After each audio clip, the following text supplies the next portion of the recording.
This is Father Dominic Holtz coming to you from South Bend, Indiana, with a word of hope for the solemnity of the Assumption of the Blessed Virgin Mary.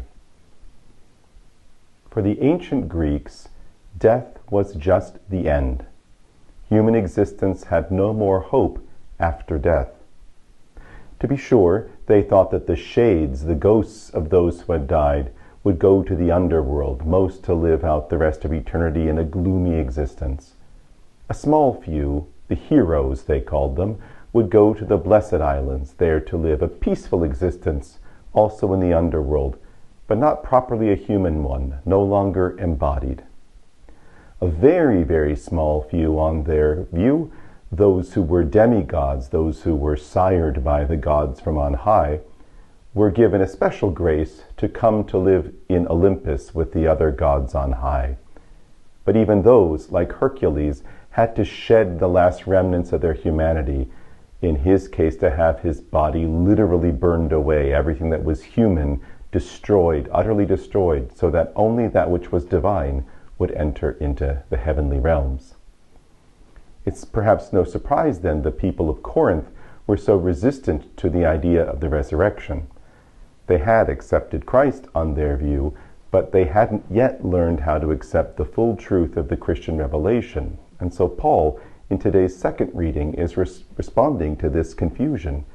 He reminds them that at the heart of Christian revelation is in fact the resurrection, that Christ is risen from the dead, and that his resurrection is just the first fruits, that after him will come the resurrection of all those who belong to him, and in the end, his conquest over death. Today's feast, the Solemnity of the Assumption, tells us of this first step, that even as Christ gradually is victorious over death, first in himself, then on the last day those who believe in him, and then finally over death itself, so likewise the joy of the resurrection will come gradually and has already been anticipated, not just in his own self, but in his Blessed Mother.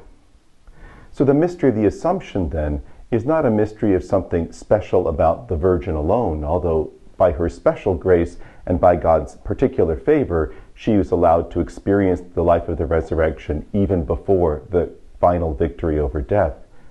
Nonetheless, the glories that she receives are the glories that will be given to the whole Church, to live in not a shady realm under the world, not even in a beautiful realm under the world as ghosts, but as a true restored humanity, a humanity freed from the dominion of death, which is glorious and partakes in the divine life, but is truly, authentically, and forever human. That's the life that our risen Lord has. That's the life that he has granted to his Immaculate Mother. And that's the life that all of us are promised, those of us who remain in Christ and persevere to the end.